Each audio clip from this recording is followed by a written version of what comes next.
وہاں کچھ بھی نہیں تھا۔ برسوں سے صفائی نہ ہونے کی وجہ سے مٹی، گرد و غبار موجود تھا۔ کمروں میں جگہ جگہ جالے لگے ہوئے تھے۔ کئی کالے رنگ کی بلیاں بھی وہاں نظر آئیں۔ وہ ہمیں دیکھ کر ادھر ادھر چھپ گئیں۔ ہمیں پورا دن حویلی میں گزارنا تھا، اس لیے صحن کی صفائی کر کے ہم نے چادر بچھائی اور اس پر بیٹھ گئے۔ دوپہر کے کھانے کے طور پر ہم کھانے پینے کی اشیاء بھی لے کر آئے تھے۔ دن بھر ہمارا اس حویلی میں گپ شپ کرتے گزر گیا۔ ہم وقفے وقفے سے حویلی کے مختلف کمروں میں بھی جاتے رہے۔ شام ہو گئی لیکن ہمارے ساتھ ایسا کوئی بھی ناقابل فراموش واقعہ پیش نہیں آیا۔ جب ہم حویلی سے باہر آئے، ہمارا دل فخر سے پھولا ہوا تھا اور ہم سمجھ رہے تھے کہ ہم نے کوئی بہت بڑا کارنامہ سر انجام دے دیا ہے۔ ایک ہفتے کے بعد اکٹھی 3 چھٹیاں آ رہی تھیں۔ اس سے اچھا موقع ہمارے ہاتھ پھر نہیں لگ سکتا تھا۔ اسی لیے ہم دوستوں نے مل کر یہ پروگرام بنایا، میں اپنی خالہ کو گاؤں جانے کا بہانہ بنا کر اس حویلی میں آ جاؤں گا۔ میرے دوست بھی اپنے اپنے گھر یہی بتائیں گے کہ وہ میرے گاؤں کی سیر کرنے کے لیے میرے ساتھ جا رہے ہیں، اور ہم یہ 3 دن اور 3 راتیں اس حویلی میں گزاریں گے اور اس اسرار کو تلاش کرنے کی کوشش کریں گے کہ اس حویلی کے بارے میں جو باتیں پھیلائی گئی ہیں ان میں کتنی صداقت ہے۔ وہ سستا دور تھا۔ ہماری جیبوں میں اتنی رقم موجود تھی کہ 2-3 دن آسانی سے کھانا گھر سے باہر کھا سکیں۔ جیسے ہی چھٹیاں آئیں، ہم دوپہر کا کھانا کھا کر اس حویلی میں آ گئے۔ شام تک ہم نے خوب آرام کیا کیونکہ رات میں ہمیں جاگنا تھا۔ ہم اپنے ساتھ 2 لالٹین بھی لے آئے تھے جن میں ہم نے مٹی کا تیل ڈلوا لیا تھا۔ ماچس کی ایک ڈبی ہمارے لیے کافی تھی، پھر بھی احتیاطاً ماچس کی 3 ڈبیاں لے لی تھیں۔ رات کی تاریکی بڑھنے پر ایک لالٹین کی جگہ 2 لالٹین روشن کر لی تھیں تاکہ رات کی تاریکی میں کسی قسم کی پریشانی نہ ہو۔ رات کا کھانا کھا کر ہم باتوں میں مصروف ہو گئے۔ ہماری باتوں کا موضوع پراسرار واقعات ہی تھا۔ ہم نے جو مختلف لوگوں سے واقعات سنے تھے انہیں بڑھا چڑھا کر پیش کر رہے تھے۔ یار خدا کو مانو، اس طرح کے واقعات سنانے سے پرہیز کرو، انعام نے باقاعدہ ہاتھ جوڑتے ہوئے کہا۔ وہ کیوں؟ ہمیں حویلی میں رات گزارنی ہے، انعام نے کہا۔ رات گزارنے سے ان واقعات کا کیا تعلق ہے؟ شریف نے کہا۔ یہ پراسرار حویلی ہے، جو تم واقعات سنا رہے ہو ان کا اثر ہمارے ذہنوں میں رہے گا، اور رات گئے جب سناٹا ہوگا، ایسے میں کسی کاغذ کے ٹکڑے کا آ کر ہمارے ارد گرد چکر لگانا ہمارے دل زور زور سے دھڑکا دے گا، اور رات گزارنا ہمارے لیے نہ صرف مشکل ہو جائے گا بلکہ مجھے ڈر ہے کہ کہیں ہم یہاں سے بھاگ ہی نہ لیں، انعام نے کہا۔ تم بھی سدا کے ڈرپوک ہو، کامران نے زوردار قہقہ لگایا۔ ابھی ہنس لو، تھوڑا وقت گزرے گا پھر دیکھیں گے، انعام نے کہا۔ ہاں بھائی، ہم واقعی کچھ دیکھنے کو ہی یہاں موجود ہوئے ہیں، میں مسکرا دیا۔ وقت تیزی سے گزر رہا تھا۔ ہمیں باتوں میں اس کا احساس ہی نہ ہوا کہ رات کا 1 بجتے ہی میرے دوسرے دوستوں کو نیند آنے لگی تھی۔ وہ نیند کے بہت کچے تھے۔ میں بار بار انہیں اس بات کا احساس دلا رہا تھا کہ ہم یہاں سونے کے لیے نہیں بلکہ ایک خاص مقصد کے تحت آئے ہیں۔ رات میں بالکل بھی نہیں سونا ہے، مگر ان کی سمجھ میں میری بات بالکل بھی نہیں آ رہی تھی۔ وہ مجھے یہ یقین دلاتے دلاتے کہ وہ نہیں سوئیں گے اور سو گئے، میرے بار بار اٹھانے پر بھی نہیں اٹھ رہے تھے۔ میں نے جب یہ دیکھا کہ وہ نہیں اٹھ رہے تو اکیلے جاگنے کا سوچ لیا۔ رات کا نہ جانے وہ کون سا پہر تھا کہ میری آنکھیں بھی نیند سے بوجھل ہونے لگیں۔ اچانک مجھے صحن میں کسی کے موجود ہونے کا احساس ہوا۔ ایک لمحے کو تو مجھے ڈر لگا، مگر تجسس کے ہاتھوں مجبور ہو کر میں نے ایک لالٹین اٹھائی اور کمرے سے نکل گیا۔ چاند کی روشنی اس قدر تیز تھی کہ ایسا محسوس ہو رہا تھا جیسے صحن روشنی میں نہایا ہوا ہو۔ ایک کمرے کے دروازے پر میری نظر پڑی تو میں پلکیں جھپکنا بھول گیا۔ وہاں ایک بے حد حسین لڑکی کھڑی تھی۔ میں حیرت سے گمسم اس لڑکی کو دیکھے جا رہا تھا۔ اس کا گول چہرہ اور ناک نقشہ بہت حسین تھا۔ اس کی بڑی بڑی آنکھیں اس کی خوبصورتی میں اضافہ کر رہی تھیں۔ ہم دونوں کی جیسے ہی آنکھیں ملیں مجھے سحر سا ہو گیا۔ میں اس لڑکی کی طرف ایسے بڑھنے لگا جیسے وہ مقناطیس ہو۔ میں جیسے ہی اس کے نزدیک پہنچا، اس نے میرا ہاتھ تھام لیا اور مجھے لے کر کمرے کے اندر بڑھ گئی۔ میں ایک فرما بردار شاگرد کی طرح اس کے اشاروں پر چلنے کو مجبور ہو گیا۔ دن میں جس کمرے میں کوڑا کرکٹ پڑا تھا اب وہ بالکل صاف ستھرا تھا۔ کمرہ ایسے منور تھا جیسے بیک وقت کئی بلب روشن ہوں۔ ایک جانب خوبصورت سا بیڈ بچھا ہوا تھا۔ اس لڑکی نے مجھے بیڈ پر لٹا دیا اور خود بھی بیڈ کے ایک طرف بیٹھ کر مخمور نگاہوں سے مجھے دیکھنے لگی۔ تم اپنے دوستوں کے ساتھ اس حویلی کی ویرانی کا راز کیوں لینا چاہتے ہو؟ وہ بولی۔ تجسس؟ ہم صرف یہ جاننے کے لیے حویلی کے اندر آئے ہیں، میں نے ڈرتے ڈرتے کہا۔ کیا کرو گے جان کر؟ اس سے پہلے جو حویلی کا راز معلوم کرنے یہاں آئے تھے، ان کے حشر سے واقف نہیں ہو؟ ہاں، سنا ہے کہ وہ اس دنیا میں زندہ نہیں رہے، میں نے ہمت کر کے کہا۔ پھر بھی تم اس حویلی میں آ گئے ہو، مجھے تم پر بہت ترس آ رہا ہے، تم اس حویلی سے فوراً چلے جاؤ، میرے خاندان کے جنات تمہیں زندہ نہیں چھوڑیں گے، تمہارے حق میں یہی بہتر ہے کہ چلے جاؤ، وہ بولی۔ ہم ضرور چلے جائیں گے، بس اس حویلی کا راز معلوم ہو جائے، میں نے کہا۔ اس بات کی کیا گارنٹی ہے کہ راز معلوم ہو جانے پر تم چلے جاؤ گے؟ میں تم سے وعدہ کرتا ہوں، میں نے کہا۔ میرے خاندان کے جنات بہت ظالم ہیں، وہ انسانوں پر ترس یا رحم کھانے کے حق میں نہیں ہیں۔ جب تم اس حویلی میں پہلی بار آئے تھے، میں نے ہی تمہیں کسی قسم کا نقصان پہنچانے سے روکا تھا۔ آج رات بھی وہ تمہیں نقصان پہنچانا چاہتے تھے، میں نے اس وعدے پر روکا ہے انہیں کہ صبح ہو جانے پر تم سب یہاں سے چلے جاؤ گے۔ اس نے کہا۔ ہاں، ہم صبح ہوتے ہی یہاں سے چلے جائیں گے، مگر وہ راز میں تمہیں بتائے دیتی ہوں، اس شرط پر کہ صبح تم یہاں نظر نہیں آؤ گے، ورنہ تم خود ذمہ دار ہوگے، میں تمہاری مدد کرنے سے قاصر ہوں گی۔ مجھے منظور ہے، میں نے کہا۔ ٹھیک ہے، پھر سنو، میں ایک جن زادی ہوں، اس گھر میں ایک برگت کا درخت تھا جس پر ہمارا خاندان رہتا تھا، اس گھر میں ایک قاسم نامی نوجوان رہتا تھا، وہ مجھے بچپن ہی سے بہت اچھا لگتا تھا، میں اس سے شادی کی خواہشمند تھی۔ بچپن میں انسانی شکل میں دوسرے بچوں کی طرح قاسم کے ساتھ کھیلتی تھی، جوان ہونے پر بھی میں اس سے ملتی رہی، اکثر ہم ملاقات چھت پر ہی کرتے تھے۔ قاسم میرے چھت پر اچانک آنے سے حیران رہ جاتا، اس کی ضد پر مجھے ظاہر کرنا پڑتا کہ میں جن زادی ہوں اور اس سے شادی کر کے بقیہ زندگی اس کے ساتھ گزارنا چاہتی ہوں۔ قاسم بھی مجھے بہت پسند کرتا تھا، اس لیے شادی کرنے کو تیار ہو گیا۔ جب اس کے والدین سے میرے خاندان کے بارے میں بتایا تو وہ ڈر گئے اور انہوں نے صاف صاف کہہ دیا کہ وہ کسی بھی صورت میں قاسم کی شادی مجھ سے نہیں کریں گے۔ انہوں نے نہ صرف میری شادی سے انکار کیا بلکہ اس درخت کو بھی جڑ سے اکھاڑ پھینکا۔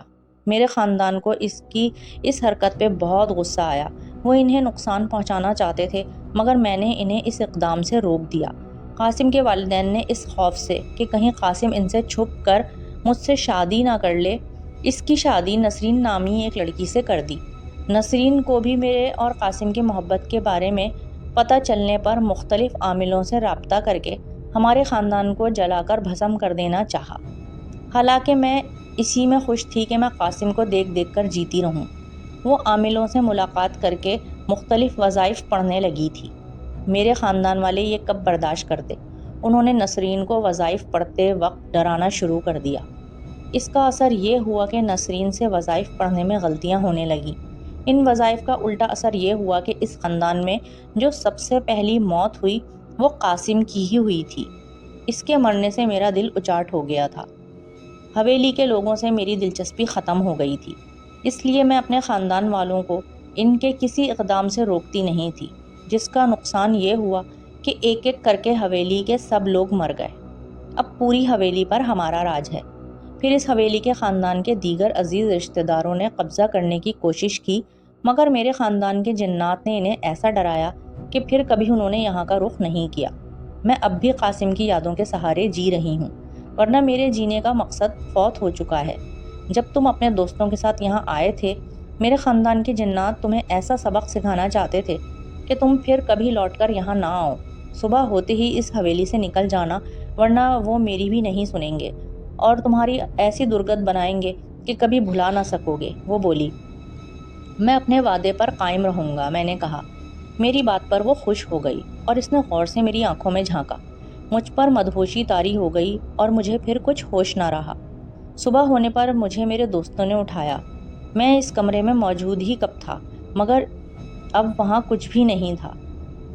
پورے کمرے میں کوڑا کرکٹ بھرا ہوا تھا اور کچرے کے ڈھیر پر میں پڑا ہوا تھا۔ میرے برابر میں میری لالٹین رکھی تھی۔ تمہیں سونا تھا تو ہمارے پاس ہی سو جاتے، یوں اکیلے کیوں سو گئے؟ انعام نے کہا۔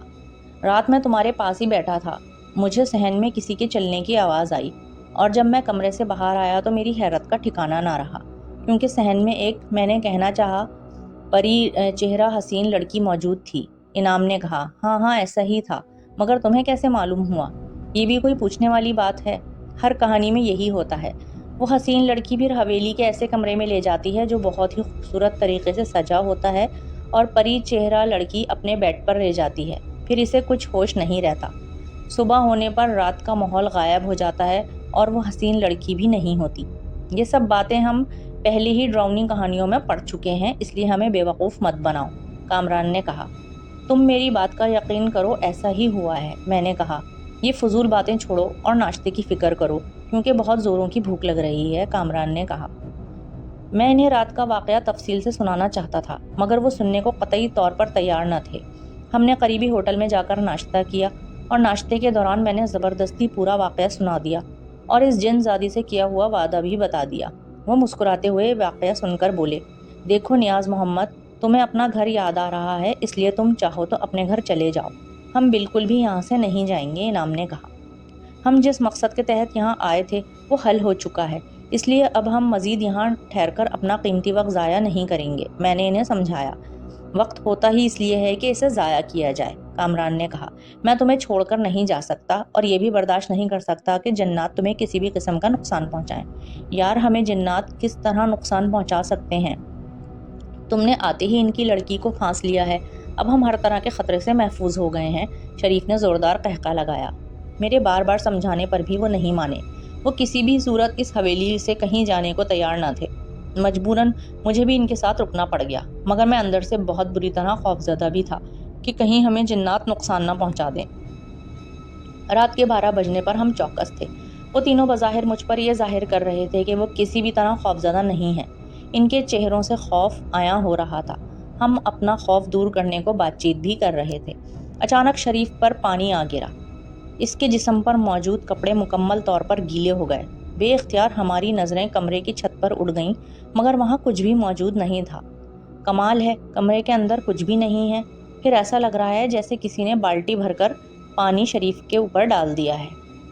میری خاطر مدارات کا سلسلہ شروع ہو گیا ہے، اس لیے ہمیں اب ہوشیار ہو جانا چاہیے، میں نے کہا۔ واقعی ہماری خاطر مدارات کا سلسلہ شروع ہو گیا ہے، شریف نے مسکرا کر اپنے چہرے پر آئے خوف کو دور کرنے کی کوشش کی۔ کچھ وقت گزرنے پر مجھے نیند کے جھونکے آنے لگے۔ میں نے ایک لمحے کو آرام کے لیے آنکھیں بند ہی کی تھیں کہ میری آنکھ لگ گئی، پھر مجھے کچھ ہوش نہیں رہا۔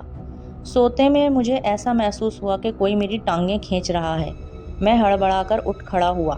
کیا دیکھتا ہوں کہ کمرے میں میرا کوئی دوست بھی موجود نہیں ہے۔ ایک خوفناک شکل کی پراسرار مخلوق کھڑی ہے، جسے انسان نہیں کہا جا سکتا ہے۔ وہ قہر آلود نظروں سے مجھے گھور رہی تھی۔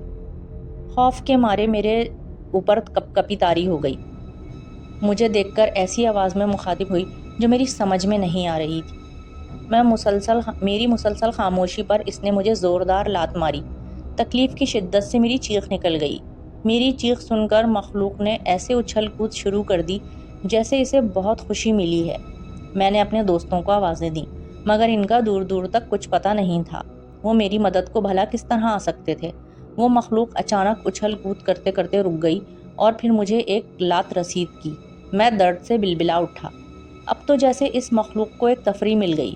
وہ وقفے وقفے سے زوردار لاتیں رسید کرنے لگی۔ میں جیسے ہی درد سے چیختا، وہ زور زور سے اچھلنے لگتی۔ میں ایک عجیب عذاب میں مبتلا ہو گیا تھا۔ اس مخلوق نے لاتیں مار مار کر مجھے ایسا ادھموا کر دیا تھا کہ میں اٹھ کر بھاگ بھی نہیں سکتا تھا۔ تکلیف کی شدت سے میری آنسو نکل کر زمین پر گر رہے تھے۔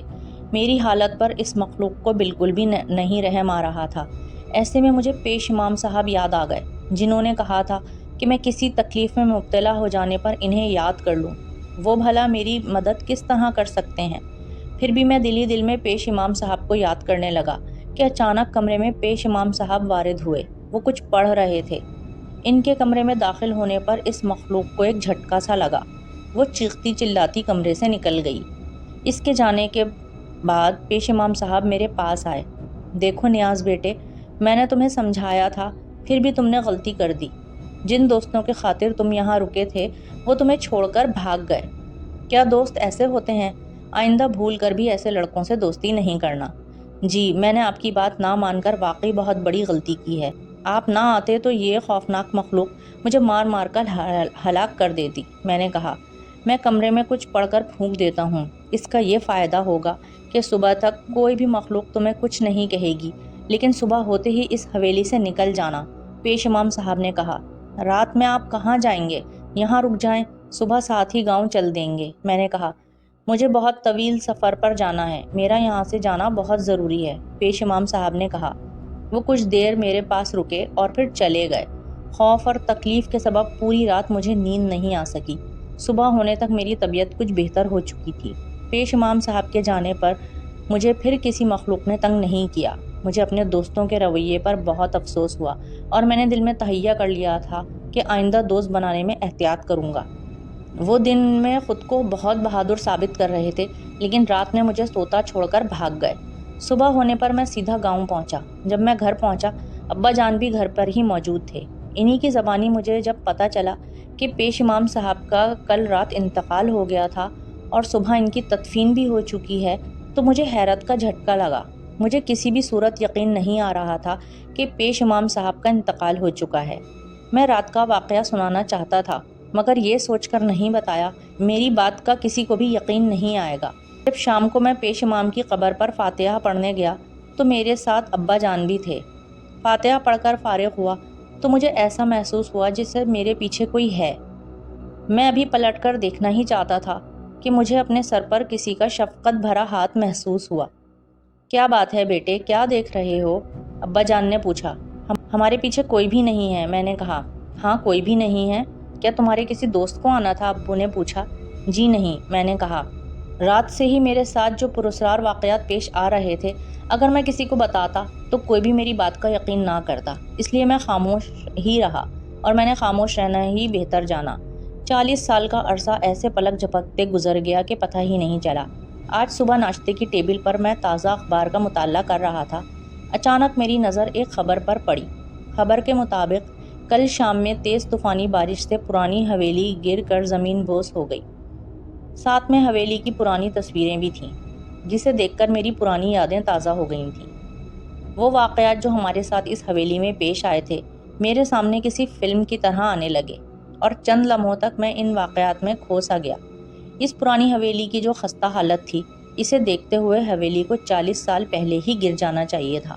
عمارت کے گرنے سے کسی بھی قسم کا کوئی نقصان نہیں ہوا، اور ہوتا بھی کیسے؟ اس حویلی کے قریب لوگ دن میں جانے سے کتراتے تھے، پھر طوفانی بارش میں کس کو اپنی جان سے ہاتھ دھونا تھے۔ پیش امام صاحب کی ہدایت پر میں نے انعام شریف اور کامران سے دوستی ختم کر لی تھی۔ وہ دوست کہلانے کے لائق ہی نہیں تھے، مجھے حویلی میں سوتا چھوڑ کر چلے گئے تھے۔ یہ بہت بہادر بنتا ہے تو اس کا انجام کیا ہوتا ہے؟ مگر یہ بات ابھی تک ذہن تسلیم نہیں کرتا کہ رات میں پیش امام صاحب کا انتقال ہو گیا تھا تو وہ مجھے کس طرح اس مخلوق سے بچانے کے لیے آ گئے تھے۔ وہ مجھے اس خوفناک مخلوق سے نہ بچاتے تو میں آج یہ کہانی لکھنے کے لیے زندہ بھی نہیں ہوتا۔ تو یہ تھی ہماری آج کی کہانی۔ اگر آپ کو پسند آئی ہو تو لائک کریں، کامنٹ کر کے شیئر کریں اور سبسکرائب بھی کر دیں تاکہ ہماری نئی آنے والی ویڈیو کا نوٹیفیکیشن آپ تک پہنچ جائے۔ دعاؤں میں یاد رکھیے گا۔ اللہ حافظ۔